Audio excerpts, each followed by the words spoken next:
I love MMORPGs, but I'm constantly being let down. I thought New World was supposed to be it, and then Throne and Liberty, but we all know how it turned out. Every new MMORPG promised to reinvent space, but to be honest, it never did, right? And every time we get a new game, we shapeshift into a cow ready to be milked. But I was thinking, what does new exactly mean?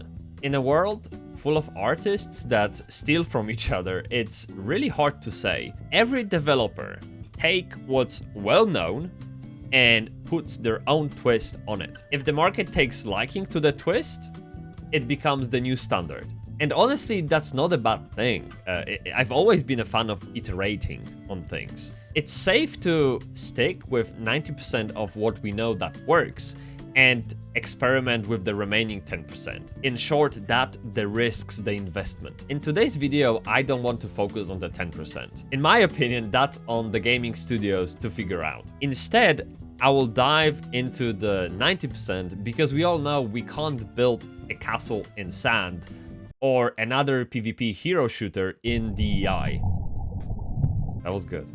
That was good. After 2 decades wiping in Hogger raids, grinding for Invincible, and I still don't have it by the way, exploring 26 other MMOs, I've seen what works and what doesn't for me. That's right, it will be my point of view, but I very much welcome conversation in the comments. So, let's dive into what truly makes an MMORPG a great experience, in my opinion. First up is solo indie-friendly content with optional communities. I found a very interesting study that shows that an average MMORPG player is 26 years old with lifelong commitments, 3 wives, 4 kids, whatever.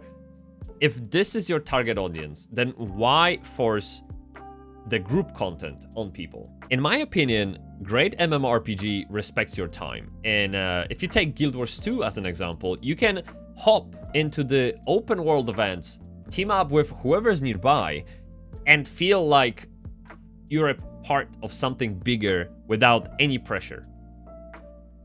That's how you create a community without forcing it. Or look at World of Warcraft: The War Within and their delves. In my opinion, this is such a huge win. Solo-friendly, dungeon-like experiences that let you tackle challenges at your own pace.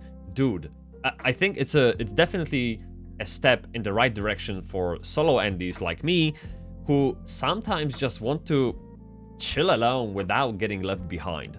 Before you jump at my throat, solo-friendly doesn't mean killing the multiplayer aspect. It's about giving players options.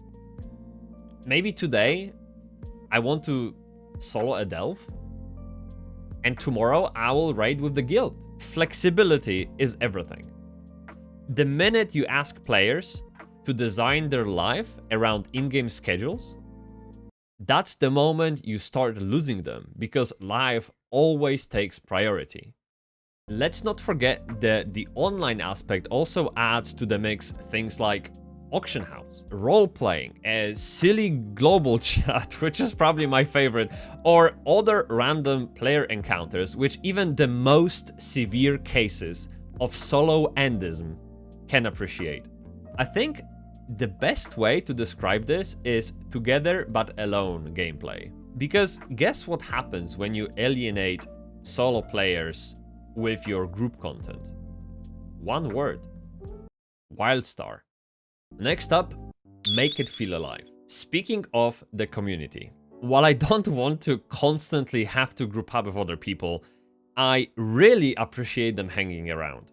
Out in the open, just doing their business. It adds to the escapism and the immersion that I'm after in the experience. I love that about Throne and Liberty when it launched. Many times I've seen people gathered around a random spot that made me curious enough to approach. I think they really nailed that aspect of MMO. But even then, soloing, but ending up as a part of a bigger adventure with other people was a fantastic way to keep me engaged, and it was, unexpected and very welcomed. Guild Wars 2 and their dynamic events, again, delicious. Plus, there's the ego aspect. Okay, shut up. I can see other people and compare myself. Seeing someone in Stormwind on their new mount, it was huge. How do I get it? Seeing another player destroying a mob in front of me with a couple of cleaves when I couldn't even get it down to 90% of health? How the fuck did you do that? Instant inspect, you know? I think the feeling alive metric is what decides whether we call a game dead. Well, or SteamDB charts. Studios try to combat that by merging servers or increasing the player cap. If you ask me, I would love to just have one huge global server for everyone. I'm not a 5-head engineer, but I have a feeling that we already have technological capabilities to do that. Let's dive into the concept of vertical progression. Vertical progression is all about becoming more powerful so you can progress and beat previously unbeatable challenges. So, big numbers. Health, speed, strength, whatever. If that's the goal, you find necessary tools for the job. Crafting, grinding, dungeons, talent trees, you pick. In my opinion, it is the hook that keeps players around or drives them away. Whether we are talking about, gear, achievements, or systems, the time invested can't get invalidated with the next patch. Old content, old mechanics, or drops, they need to continue to be useful as the game evolves. Progression systems, they need to reward consistency, not punish those who can't log in daily. This is crucial for maintaining the player engagement over longer periods of time and ensuring that the time players invest feels worthwhile. Plus, imagine if you couple the vertical progression systems with horizontal progression systems, you get that wholesome experience. However, I would keep the horizontal systems as a side quest. That's my preference, it's just me. I just don't find them as fulfilling as their counterpart. The point is that whatever the progression, it should feel like you're building something meaningful and not racing to the top for no reason. Keep it well paced and stop designing MMOs for sweats who have their entire identity and value system tied to a video game. Next point is focus on player-driven economies. In my view, a good MMO economy is everything. When players gather resources, craft gear, and trade items, they are not just playing the game.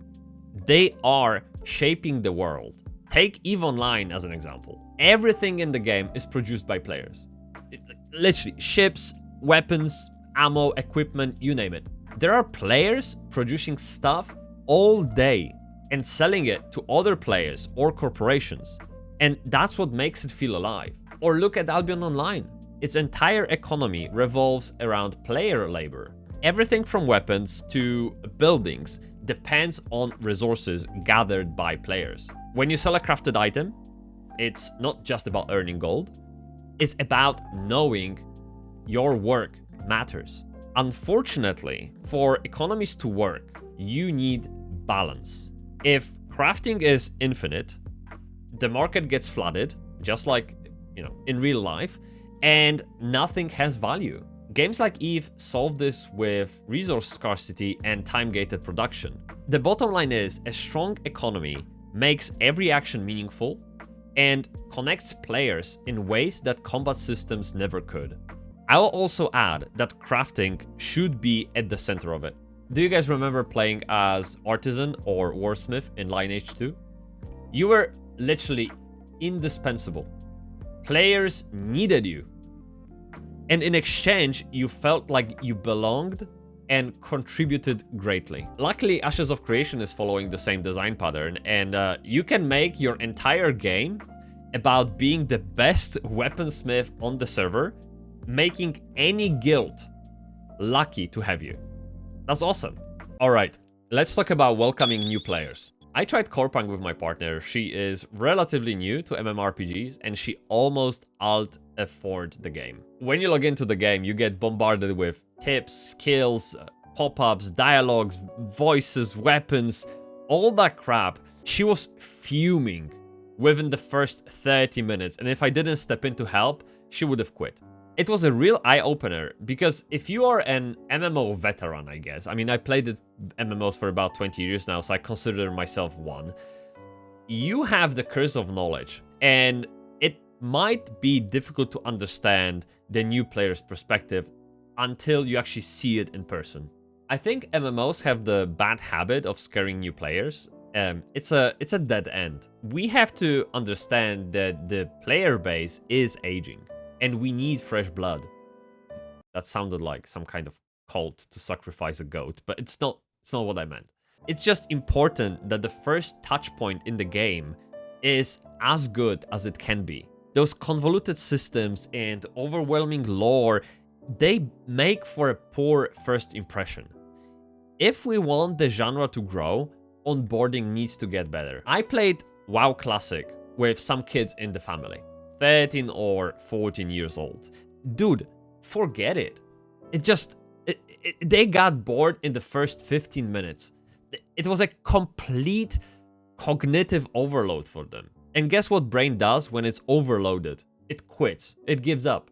Can we play Minecraft now? I'm not saying this is the target audience, but I bet we could learn something from Fortnite or Roblox about that initial dopamine kick that people need to stick around. I think we need to keep those systems simple, or at least introduce them in stages so that learning them doesn't feel like a full-time job. Another part to this I think I mentioned is lore. It really should be bite-sized and easily understandable.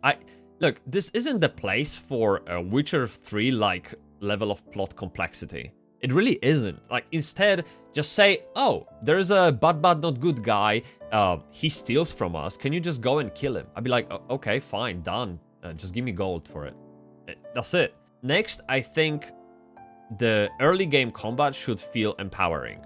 New players need to feel capable from the start. They are already trying to figure out what the game is about, the RPG aspect of it.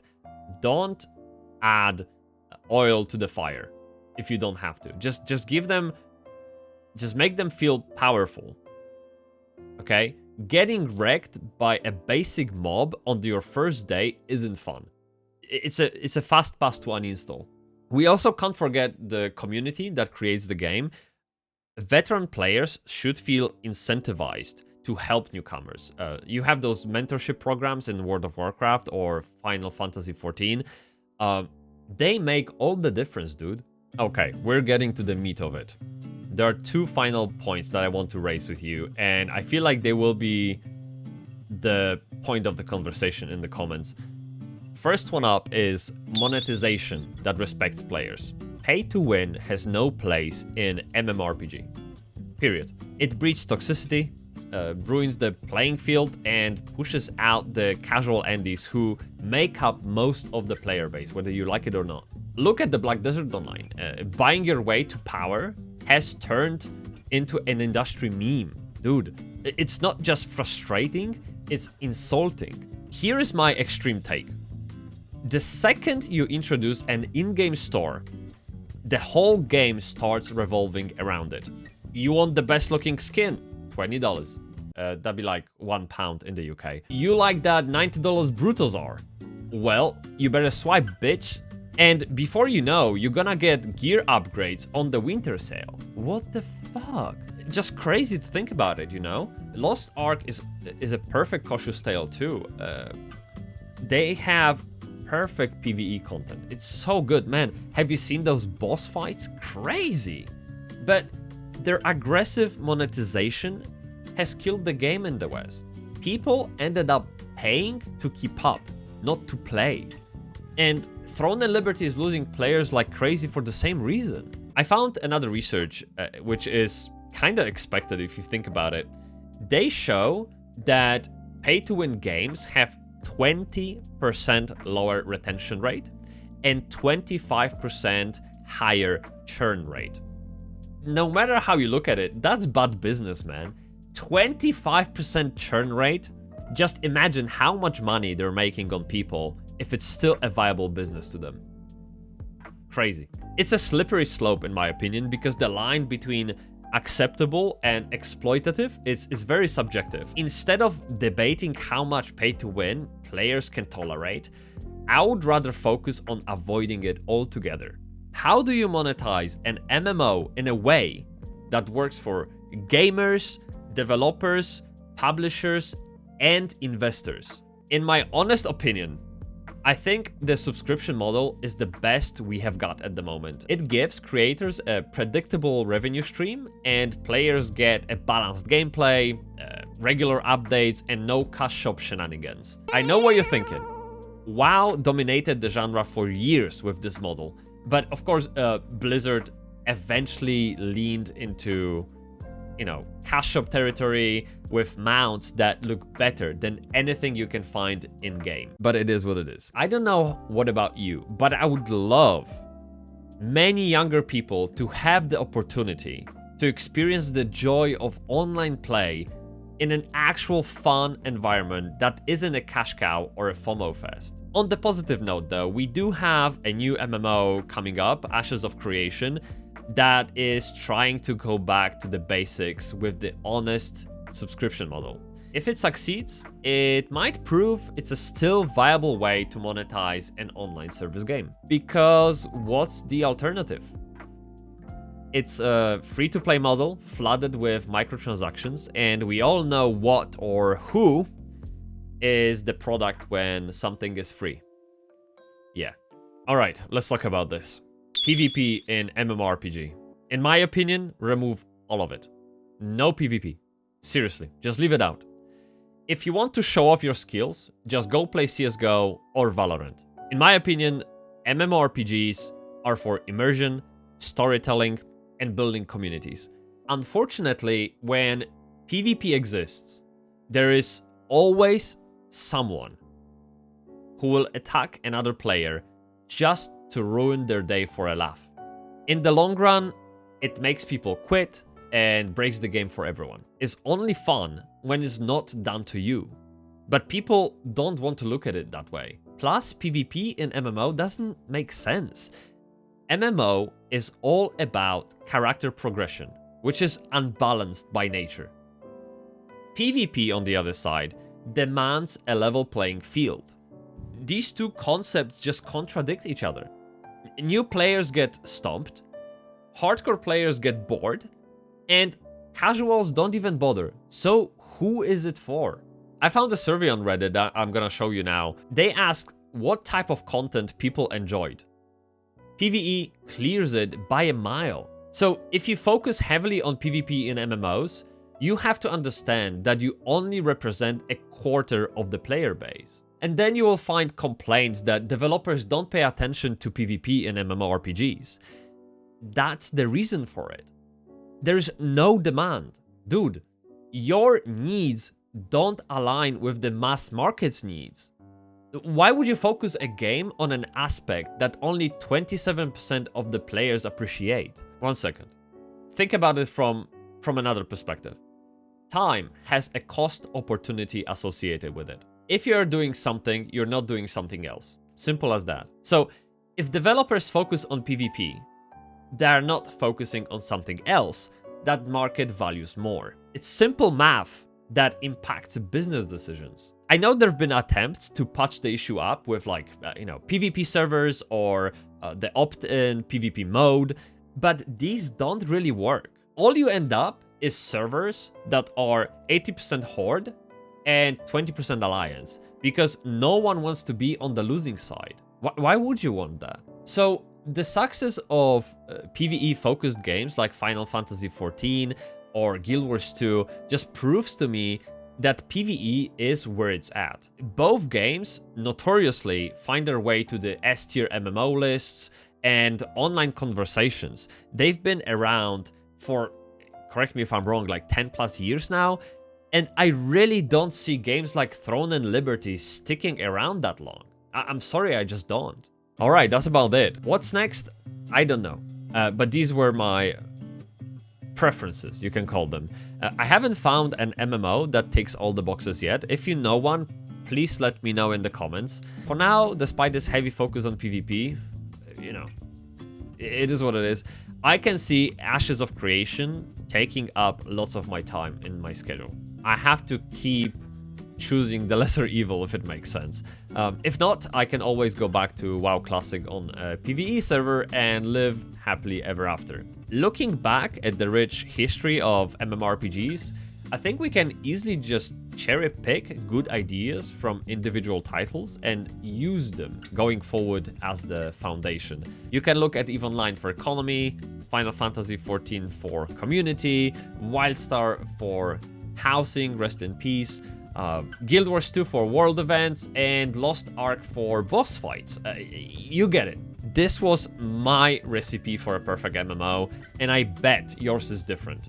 So why don't you tell me what makes a good MMORPG for you, personally? Thank you. See ya.